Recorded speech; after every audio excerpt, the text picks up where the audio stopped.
mes ambitions de vie au départ, c'est que je voudrais être prêtre. Ah, alors, du coup, on se retrouve à deux prêtres dans le même fauteuil. En fait, le problème, c'est que il faut reconnaître que j'ai un problème.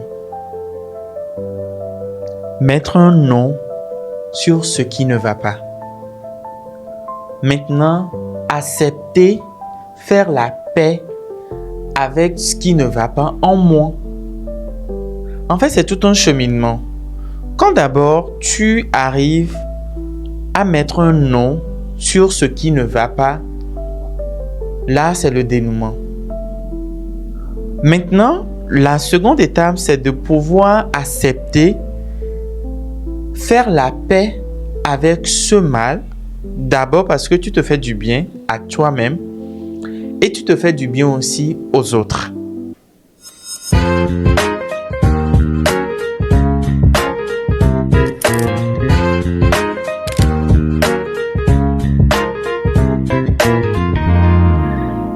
Alors, on dit souvent que le temps guérit les blessures, voire qu'il y a des blessures qui cicatrisent eux-mêmes avec le temps.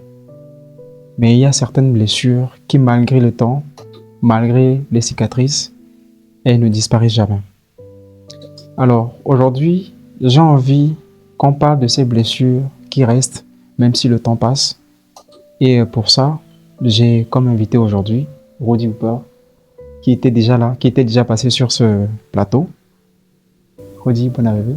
Merci beaucoup, Abel. C'est un immense plaisir de te retrouver à nouveau dans Eco Podcast. Ouais, plaisir partagé. Ah, mais Comment tu vas? Je vais très bien, je vais très bien.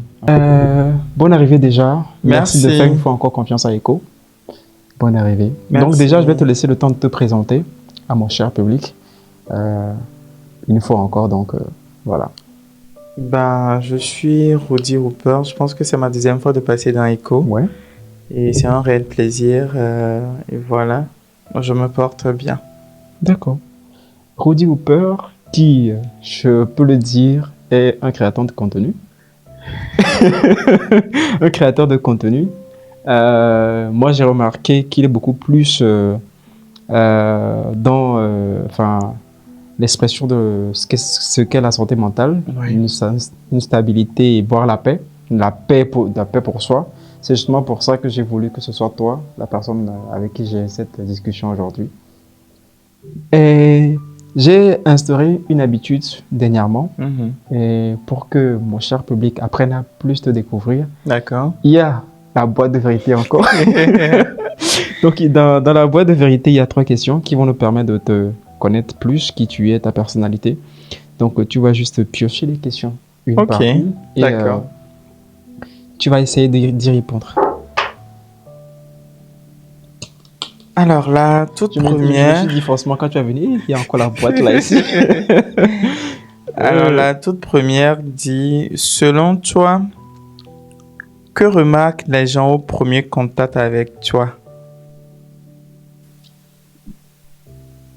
Le tout premier contact, je dirais... Bon, j'ai pas quand même un regard renfermé. J'ai un regard plutôt accueillant. Ouais. Les gens n'ont pas du mal, en fait, à prendre contact au tout premier. Donc, je pense que c'est le regard ou soit le sourire. Ouais. Est-ce que je peux dire, parce que moi, j'ai pensé toi au premier regard. Oui, dis-moi. En fait, moi, au premier regard, j'ai senti que tu étais quelqu'un de très jovial, qui était ouvert, qui n'avait pas de difficulté à rencontrer de nouvelles personnes. C'était le premier. Et après, avec le temps, je me suis dit, attends, mais quelque part, c'est quelqu'un de très bienveillant. Quelqu'un qui est très stable, qui ne se laisse pas aller de tout bord. De tout bord. Voilà, c'est ce que moi j'ai pensé. En tout cas, tu n'as pas tort. Je pense que... J'ai jamais tort. Hein. Non, tu n'as pas tort parce que bon nombre de personnes le disent. Oui. Au premier contact, qui n'ont pas quand même du mal à venir vers moi. Ouais. C'est l'impression que je donne, que je renvoie aux autres, que je suis assez ouvert entre griffes à toute discussion. Donc, c'est un peu ça. Je te laisse prendre la deuxième question. La deuxième, ok. Alors, la deuxième, Quelle est ta plus grande priorité aujourd'hui? Ma plus grande priorité aujourd'hui, si c'est pas être égoïste, c'est moi, tout simplement. Ouais. Ouais. Ok. Je te laisse répondre à la troisième question. Ok. On va rentrer plus en détail tout à l'heure. Et la dernière, de quoi es-tu fier aujourd'hui, franchement parlant? Bah, ça reste toujours moi, hein, parce que je viens de loin. Et ce que je reflète aujourd'hui, je dirais, c'est à 50% de peut-être du parcours que je veux parcourir. Donc, ça reste toujours moi. En tout cas, ça fait toujours plaisir de découvrir ces côtés de toi. Et avant de rentrer dans le vif du sujet, vous qui nous regardez, si c'est votre première fois, EcoPodcast, c'est quoi? EcoPodcast, c'est un plateau de discussion ouvert beaucoup plus pour les jeunes. Un plateau où on parle de santé mentale, de développement personnel, où on apprend à grandir ensemble. Et n'hésitez pas à vous abonner, liker, laisser les commentaires si vous en avez des questions. On essaiera d'y revenir plus. Et bon, sans plus tarder, on va rentrer dans le vif du sujet pour Rudy Hooper, le grand Rudy que voilà, qu'on connaît partout, le Cersei. Non, quand même. Bon, en fait, moi, ça va pas être une interview, ça va être une discussion parce que j'avais envie de discuter avec une personne sage, en fait. D'accord. J'ai envie de te poser une question. Tu es là aujourd'hui, là où tu en es. Mais dis-moi, quand tu étais petit, quelles étaient tes aspirations? Qu'est-ce que tu voulais devenir quand tu seras grand? Voilà. Qu'est-ce que tu voulais? Bah, tu serais peut-être étonné, Étonne-moi. mais mes ambitions de vie au départ, c'est que je voudrais être prêtre. Ah! Non, du coup, on se retrouve à deux prêtres dans le même fauteuil. Tu vois, Ah parce ouais, que, ça, je savais pas. Hein. bah voilà, tout petit, je voudrais être prêtre. Ah ouais. Et j'ai un peu traîné, j'ai été servant de messe pendant très longtemps. J'ai fait beaucoup d'associations, congrégations et tout, mais choses faisant, les choses ont changé. Ça, je ne saurais dire le pourquoi du comment. Mais à part ça, après mon bac, ce que je voudrais faire comme étude, c'est devenir peut-être un grand diplomate. Et ce pourquoi j'avais choisi aussi un parcours universitaire qui correspond à mes aspirations futures. Mais on dit, l'homme propose, Dieu dispose, et la vie décide autrement. Non, mais là, je suis toujours étonné, en fait, parce que... euh, Quoi? non, mais c'est juste fou. Parce que, quelque part... je suis sûr que moi, mes abonnés le savent. J'ai déjà fait une story time à ce propos. Mais moi, j'ai fait le séminaire. J'étais à deux doigts d'être prêtre. Bon. Mais voilà, je me retrouve dans le fauteuil avec... alors qu'on se connaît, ça fait pas 2 jours. Ouais, ça fait 2 jours. J'ai jamais su. Ah, mais ça fait plaisir. Hein. Ouais, mes aspirations même, je dirais pour mes parents, ils auront été fiers aujourd'hui, peut-être me voir dans une soutane et... Dans le sacerdoce royal. Voilà, un truc du genre, mais voilà un peu. Ah ouais, ah ouais, ah ouais, ah ouais, ah ouais, ah ouais, ah ouais, ah ouais, ah ouais, bah ça alors... Quoi?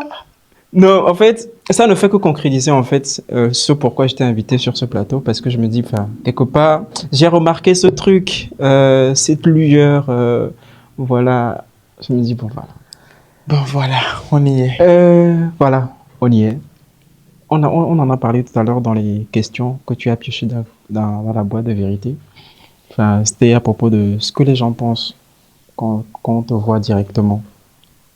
Mais est-ce que toi-même, juste tout ce que tu as dit tout à l'heure, moi j'ai dit ce que je pensais, que tu étais quelqu'un de très bienveillant, quelqu'un qui n'a pas de difficulté à accueillir de nouvelles personnes et tout ça. Est-ce que tu penses que, est-ce que c'est réellement toi? Ou bien ce ne sont que ce que nous on pense? Je pense que c'est réellement moi, parce que Aujourd'hui, on a du mal, entre griffes, peut-être, à s'accepter tel qu'on est. Mhm. Parce que je me dis toujours, c'est ce qu'on est de l'intérieur qui reflète à l'extérieur. Même si on se dit, c'est pas ce que les gens voient, c'est pas ce que les gens captent à première vue, mais ce sont les énergies qui se rencontrent même bien avant qu'on place un ou deux mots Ouais. entre l'un et l'autre. Donc, je dirais aujourd'hui que c'est ce que je suis de l'intérieur qui reflète de l'extérieur. Donc, il n'y a pas autre chose à voir que ça, en fait. Est-ce que tu trouves que tu es une personne accomplie à part entière? Accompli à part entière, je dirais non. En fait, aujourd'hui, sur les réseaux sociaux, on a l'impression comme si tout le monde a la facilité de dire ce qu'il pense, d'imposer son idéologie. Ce qui fait que moi, j'en ai vu des vidéos sur Instagram, TikTok, voire YouTube, des gens qui parlent enfin, de santé mentale, de blessures émotionnelles, de comment en guérir et tout ça. Au point où, enfin, des fois, j'avoue, je me retrouve un peu perdu, hein, parce que quand j'écoute telle personne et que je vais sur une autre vidéo, telle personne dit autre chose. Enfin, on parle de comment guérir, mais on ne parle jamais du grand travail que se fait derrière, de, de l'effort qu'on fait derrière. Est-ce que personnellement, est-ce que tu penses que on guérit vraiment des blessures émotionnelles? Tout à l'heure, on va rentrer dans le vif du sujet pour savoir enfin, d'où peuvent provenir ces blessures-là. Mais est-ce que personnellement, tu penses qu'on guérit vraiment des blessures émotionnelles? Guérir complètement, je dirais, on ne guérit pas complètement des blessures émotionnelles, Mhm. mais ce qu'on fait avec, c'est que on vit avec le jour. Et peut-être, parce que sous nos cieux aujourd'hui, je pense que c'est un sujet qui revient aujourd'hui et qui s'accentue plus dans nos sociétés. Je pense que il y a comment on dit, des professionnels aujourd'hui qui essayent quand même de s'ouvrir un peu au grand public pour que les gens viennent tout peut-être un peu plus facilement Mhm. quand ça arrive à un niveau. Mais le gros problème aujourd'hui, c'est que on ne guérit pas. Un. Deux, il faut que on reconnaît qu'il y a un problème, Ouais. qu'on en parle et qu'on se permet de peut-être franchir cette étape de guérison entre griffes. En fait, pour être honnête, enfin, moi, j'ai déjà vécu enfin, un petit cas comme ça. Enfin, je vais pas déballer certains problèmes ici, mais après mon bac et tout ça, enfin, on est des prêtres, donc excusez-moi si j'amène les prêtres ici. En fait, il y a un ami prêtre, enfin, comme j'ai fait le séminaire, j'ai Ouais. beaucoup de connaissances prêtres, à qui j'ai eu à énoncer un petit problème personnel. Pour lui, c'est des blessures d'enfance, c'est c'est des situations par lesquelles je suis passé. Ce sont ces situations qui font que mon corps réagit autrement face à certaines situations et autres. Du coup, il m'a conseillé une psychologue sœur religieuse. Je suis allé voir la psychologue. On a fait une première séance, une deuxième séance. La sœur m'a parlé des blessures d'enfance. Bien sûr, on a eu à évoquer beaucoup de choses. Puis elle m'a dit de faire ci, de faire tel exercice, de faire telle pratique. Enfin, que ça va me guérir. J'en viens à ce que tu as dit tout à l'heure, que ça va me guérir. Je peux te dire à 95% que j'ai jamais trouvé de suite à ce problème. Et que malgré tout ce qu'on a eu à faire, comme exercice, prière, voire autre, j'ai jamais trouvé une suite logique à ce qu'il disait. Mais le problème, c'est qu'arrivé à un moment donné, c'est moi-même, je me suis remis en question pour dire, attends, il dit ça, c'est un problème. Est-ce que c'est réellement un problème? Parce que là, on essaie de trouver une solution à quelque Voilà. chose qui peut-être n'existe pas. Il n'existe pas. Du coup, enfin, c'est bien beau de dire, comment dire, c'est une blessure qui vient de l'enfance et tout ça et tout ça. Mais moi, je trouve que le plus important, c'est de cadrer un peu la réflexion. C'est-à-dire, est-ce que c'est vraiment un problème, voire une blessure qu'il faut guérir? Bon, en fait, Enfin, c'est comme si j'ai parlé en gros langue. non, non, pas du tout. Parce que aujourd'hui, en fait, c'est un ensemble de tout. Ouais. C'est un ensemble de tout. Les blessures émotionnelles aujourd'hui peuvent être liées, entre griffes, peut-être à un vécu d'enfance, peut-être une maltraitance venant des parents. Ouais. Moi, je dirais même que jusqu'à même la société nous blesse. Voilà, en fait, le truc est que cette question de société aujourd'hui, il y a certaines blessures, bon, il y a certaines circonstances Ouais. depuis le bas âge qui font qu'il y a certaines choses qu'on reçoit sans pour autant distinguer ou sans pour autant faire la part des choses. Tu vois? Mais avec le temps, quand on grandit, on atteint une certaine maturité, on se dit peut-être que il y a certaines choses qu'on reçoit où tu sauras comment gérer pour que ça n'atteigne pas, au fait, ton estime de soi. Prenons juste un exemple. Un enfant qui est né depuis son bas âge, il est entre griffes un peu obèse. Il est obèse parce que peut-être que c'est génétique. Durant tout son cursus primaire, secondaire, jusqu'au lycée, jusqu'à l'université, on l'a toujours traité de gros ou de la grosse. C'est quelque chose qu'il a traîné de son bas âge jusqu'à l'âge adulte. Ouais. Mais à l'âge adulte, où arrive un moment quand l'enfant dit stop, je suis gros, mais ça ne fait pas de moi peut-être un être en moins de la société. Là, ce sont des choses que l'enfant a reçues depuis le bas âge. Mais arrivé à un moment, il a su prendre contrôle en fait sur tout ce qui vient vers lui. Donc, c'est pour revenir à ta question de savoir, à cette question de savoir si les blessures émotionnelles ne font pas partie de la nature humaine en soi. Bon, pour moi, ce que je sais de la chose, je ne dirais pas oui, je ne dirais pas non. Mais c'est quelque chose auquel je n'adhère pas totalement. Ok. Est-ce que, quelque part, tu t'es déjà une fois senti blessé bon, en étant adulte, bien sûr, parce qu'on ne va pas parler des blessures d'enfance. En étant adulte, est-ce que tu t'es déjà senti blessé par un parent ou bien un entourage comme ça? Et comment est-ce que tu as réagi? Enfin, je voudrais voir ta réaction à chaud parce que, enfin, quelque part, moi, je ne vois que le roadie responsable et la personne, voilà, soft, qui n'a pas de problème avec les gens. Mais derrière, comment est-ce que tu arrives à gérer tes émotions, voire tes blessures? En fait, je suis le genre de personne où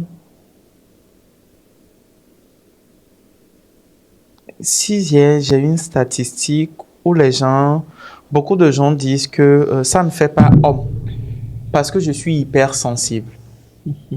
Tu touches un point très sensible là.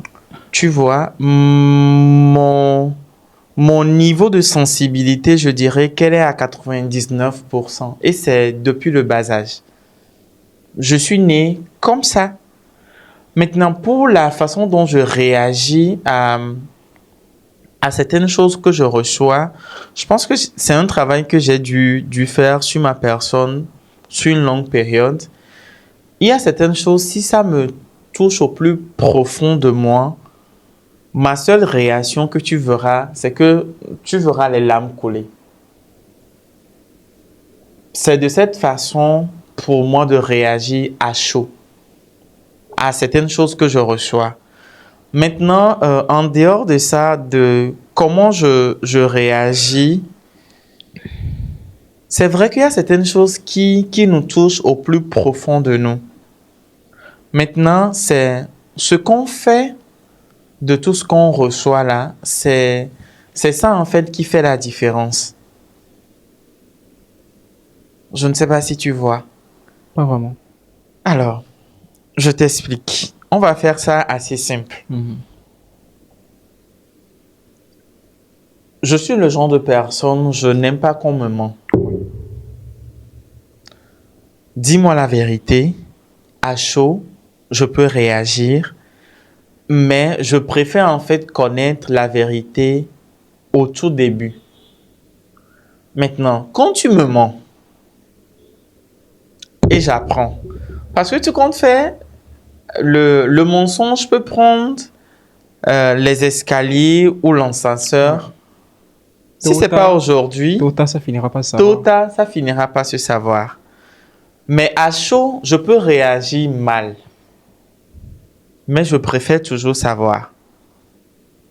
Maintenant, si la personne choisit de peut-être dissimuler et de me mentir, ça ferait beau à savoir, hein? Ouais. Mais en fait, c'est ce qui fait mal après, c'est quand je vais arriver à apprendre ce pourquoi peut-être que tu as passé 2 mois, 3 mois à me chérir, à me dire les mots de vous, à me tendre la pêche, mais toutefois savoir que ce que tu m'as servi comme peut-être comme vérité, c'est une fausse vérité. Ça fait plus mal. C'est en ce moment où je me dis, à chaud ce que tu m'as dit, peut-être que ça m'a caressé le cœur. Et j'ai pris ça comme une vérité. Mais arrivé au moment où quand je vais apprendre maintenant la substance même de la chose que tu as choisi délibérément me cacher, je réagis très mal. Enfin, si... Bon, moi, je me sens déjà touché. Si une personne regarde, qui est en train de regarder cette émission, par exemple, Ouais. à qui tu devrais dire une vérité par rapport à son état de blessure. Parce qu'il y a aussi quelque chose que je me privais de dire, mais il y a des gens qui préfèrent se cacher derrière les blessures émotionnelles pour justifier leurs actions. Et ça, c'est très malsain. Très, très, très malsain. Je connais des gens qui passent leur temps à dire c'est parce que j'ai eu tel ci dans mon enfance, c'est parce que j'ai eu tel ci que je suis comme ça, mais pourtant ils n'aménagent aucun effort pour aller mieux. Si tu avais un conseil à donner à une personne qui, à un moment de sa vie, s'est sentie blessée ou bien se sent blessée actuellement, qu'est-ce que tu lui dirais? Viens, on va se parler. Voilà. En fait, le problème, c'est que il faut reconnaître que j'ai un problème. Mettre un nom sur ce qui ne va pas. Maintenant, accepter, faire la paix avec ce qui ne va pas en moi. En fait, c'est tout un cheminement. Quand d'abord, tu arrives à mettre un nom sur ce qui ne va pas, là, c'est le dénouement. Maintenant, la seconde étape, c'est de pouvoir accepter, faire la paix avec ce mal, d'abord parce que tu te fais du bien à toi-même et tu te fais du bien aussi aux autres. Ouais. J'en ai le frisson là. Parce que c'est assez important. Parce que quand on vit avec quelque chose, bon, prenons un exemple. Quelqu'un qui va à l'hôpital pour se faire dépister d'un mal. Ouais. Le mal est connu. La seconde étape, c'est maintenant d'accepter, suivre un traitement pour aller mieux. Maintenant, quand je connais mon mal et j'accepte délibérément ne pas suivre en fait, comment dirais-je, un traitement pour aller mieux, je me fais du mal et je ferai aussi du mal à mon entourage. Là, c'est que Tu sais délibérément que tu ne vas pas bien. Tu choisis d'aller mal et tu choisis de faire du mal à ton entourage. Ça, c'est être sournois. Juste pour dire que il y a des blessures qu'on connaît peut-être en enfance, Oui. voire en grandissant. Mais à un certain âge donné, il faut être aussi assez mature pour se dire, ah, mais telle chose, bon, je vois que ça ne va pas. C'est encore mieux si tu connais la source de ton Voilà. problème. Mais le plus important, c'est pas de se dire, ah ouais, c'est parce que j'ai fait ci, c'est parce qu'il y a eu ça, que ça doit te limiter à qui tu es, voire qui tu es censé être. Il faut juste mettre les moyens pour aller mieux, en fait. Je ne sais pas si j'ai su résumer tout ce que tu as dit. Tu as tout résumé. Parce que si, peut-être pour renchérir avec ce que tu viens de dire, imagine quelqu'un qui a été blessé en amour. Ça, c'est partout. Hein. Enfin, il faut dire que c'est ça les blessures actuelles. Voilà, il faut quand même accepter qu'on t'a blessé et prendre le temps qu'il faut pour guérir et tendre encore la main. Parce qu'on ne cesse jamais d'aimer peut-être on ne cesse jamais d'aimer faire de nouvelles expériences jusqu'à notre mort. C'est pas parce que on m'a blessé, j'ai été terriblement blessé. Mais il y en a qui blessent parce qu'ils ont été blessés. En fait, c'est ça le réel problème je dirais peut-être de la société ou bien de notre jeunesse d'aujourd'hui. C'est pas parce qu'on m'a blessé que je dois aussi blesser quelqu'un d'autre. Ça, c'est être... Je ne sais pas, ça c'est être égoïste. Égoïste, c'est pas le mot juste. C'est pas parce que tu as été blessé que tu vas répéter le même cycle. Par exemple, je t'ai blessé en amitié. On s'est séparés. Et ça ne fera pas que peut-être que la prochaine personne qui va rentrer dans ta vie aussi forcément va te blesser. Ou parce que je t'ai blessé en amitié, ou tu vas t'interdire en fait de faire de nouvelles rencontres et de vivre de belles choses en amitié. Et, comme je l'ai dit tantôt, il faut mettre un nom sur le mal qu'on a, accepter de guérir et d'avancer. Et c'est sur ça qu'on va clôturer cette interview. À vous qui nous regardez, votre santé mentale, c'est très important. Votre paix, c'est plus important. À un moment donné, quand vous vous rendez compte que vous n'allez pas bien, je pense que le plus dur, c'est de détecter la source du problème. Mais si vous avez la source du problème, c'est encore mieux. Essayez de trouver une solution. C'est vrai, on dit faire ci, mais derrière, c'est vous qui faites l'effort. Et je sais que c'est pas forcément facile ce qu'on dit, faire ça et puis ça va aller mieux. Enfin, c'est que de belles paroles. Et beaucoup de courage à vous. Restez concentrés sur vous. Cherchez la paix intérieure et sachez juste que votre bien-être est plus important que toute richesse au monde. Voilà. Rudy, merci pour ce partage. J'espère qu'on va maintenant instaurer la routine très régulièrement. Merci. Espérons bien. Merci. À vous qui nous regardez, si vous n'êtes pas encore abonné, abonnez-vous, laissez un cœur, les commentaires, des questions si vous en avez. Et surtout, partagez-le, ces messages, ces échos intérieurs à votre entourage. Et merci, on se dit à très bientôt pour un nouvel épisode.